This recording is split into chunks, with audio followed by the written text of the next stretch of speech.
Bom dia, boa tarde, boa noite ou até quem sabe, boa madrugada, meus caros ouvintes. Sejam bem-vindos a mais um podcast. No episódio de hoje eu tenho a companhia da Dani e do João, e juntos vamos conhecer um pouco mais do queridinho do pré-modernismo, Lima Barreto. Vamos conferir as características desse grande escritor no conto A Nova Califórnia. Como o Avi disse, Lima Barreto é o autor do conto A Nova Califórnia, uma paródia da Corrida do Ouro que ocorreu nos Estados Unidos no fim do século XIX. Só o nome do conto já nos dá um pequeno spoiler sobre a presença do ouro na história. Bem, nosso conto é ambientado em uma cidadezinha fictícia no interior do Rio de Janeiro, de nome engraçado, Tubiacanga, com menos de 5.000 habitantes. Isso mesmo, Dani. Tupiacanga é pacífica, calma, com um relato de um único homicídio ocorrido há 5 anos atrás, justificado por uma rixa política. O assassino era do partido do governo e a vítima da oposição. Um dia, o misterioso Raimundo Flamel se muda para a cidade, e acontece todo um bafafá em relação ao novo morador. Várias teorias são criadas em torno do passado dele. Alguns moradores acreditam que Raimundo é um fugitivo, outros que tinham até mesmo um pacto com o diabo.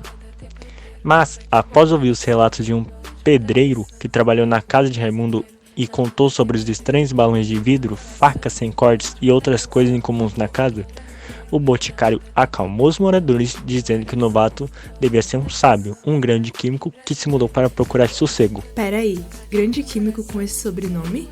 Não pode ser ao acaso, certo? Claro que não, afinal estamos falando de Lima Barreto. O misterioso morador carrega o nome de 2 grandes alquimistas, o catalão Raimundo Lúlio e o francês Nicolau Flamel, esse último que até virou um dos personagens da saga Harry Potter. Exatamente, Vi. Ao longo do conto podemos ver diversas sacadas como essa, porque como eu disse antes, o conto é uma paródia. O Raimundo Flamel também é descrito como um homem muito gentil, um verdadeiro Messias, em suas passagens na história, como a bondade de Messias com ele afogava aquelas crianças pretas, tão lisas de pele e tão tristes de modo, mergulhadas no seu cativeiro moral, e também as brancas de pele baça, gretada a áspera, vivendo amparadas na necessária caxias dos trópicos. O racismo e o preconceito social aqui são claros na descrição das crianças. Lima Barreto era um homem negro e pobre que sofria as consequências disso na pele. Retratava essa realidade nos seus contos, uma crítica social que é presente em todas as suas histórias. Uma das muitas críticas, às vezes até mesmo camufladas pelo humor e sarcasmo. Depois que o farmacêutico acalmou os moradores, eles começaram a admirar silenciosamente, agora intitulando como doutor.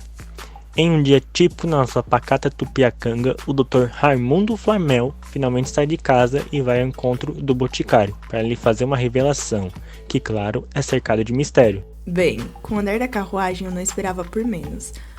O doutor pede para que o farmacêutico chamasse mais 2 homens de confiança para mostrar a informação.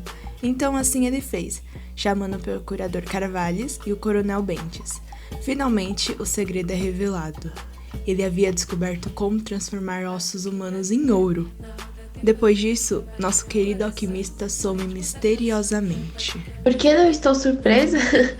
Assim que o autor some, alguns túmulos começam a ser saqueados e a pequena cidade entra em choque. Que monstro seria capaz de roubar ossos dos mortos? A represaria vem de todos os lados, da igreja, dos ateus, céticos. Os moradores juntaram-se e organizaram uma vigília no cemitério à noite para pegar os saqueadores. E foi o que aconteceu. O mutirão estava tão revoltado que acabou matando um deles, o procurador da base da surra mesmo. E assim, Tubiacanga teve sua segunda morte. Se bem que essa morte tinha uma bela de uma justificativa, certo? O cara é um ladrão de túmulos e a população fez bem. E eles ainda conseguiram prender o coronel Bentes, que não demorou muito para contar sobre a participação do farmacêutico nos roubos e se justificou, dizendo a todos que os ossos podiam ser transformados em ouro. Cagueta normalmente morre cedo, né? Mas esse não foi o caso. Os moradores antes indignados voltaram para suas casas pensando que não fosse tão ruim assim profanar os cemitérios, se isso significasse ganhar dinheiro. Dito e feito, não demorou muito para os moradores saírem escondidos de sua casa e irem ao cemitério fazer exatamente o que Recente Defundo morreu por fazer. A descrição dos furtos é bem clara, com muitos detalhes que eu poderia esquecer, porque, não satisfeito com os ossos, as pessoas começaram a brigar entre si e o cemitério ganhou novos moradores. Alguém se safou? Bem, sim. O boticário que saiu fugido e o bêbado Belmiro, que nem se meteu na treta. Passou a noite de horrores bebendo dentro de uma venda que estava aberta. Agora já podemos imaginar onde o dono está, né? Enquanto a Flamel, esse realmente tomou um chá de sumiço. Desapareceu pra valer. Um conto super de boa, como podemos ver, né? O conto acaba, mas existem alguns personagens que são críticas personificadas. Esse é o caso do Capitão Pelino, que de capitão não era nada. Ele era considerado um mestre-escola, e sua existência se baseia em apontar os supostos erros de português de qualquer um.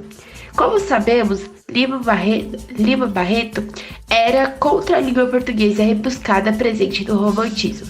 O pré-modernista usava uma língua coloquial fluida. E não só isso, Lima Barreto também deixou claro a hipocrisia da população da cidadezinha, quando se trata de dinheiro, a ambição humana que pode levar a extremos. Na noite do cemitério, o filho do carteiro, uma criança de 12 anos, falava ao pai: "Papai, vamos onde está a mamãe, ela era tão gorda."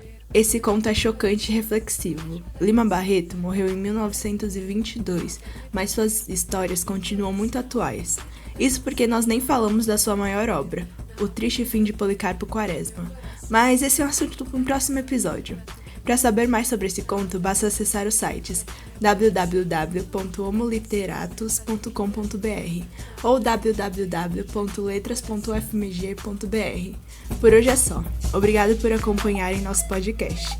Espero que tenham gostado. Até logo!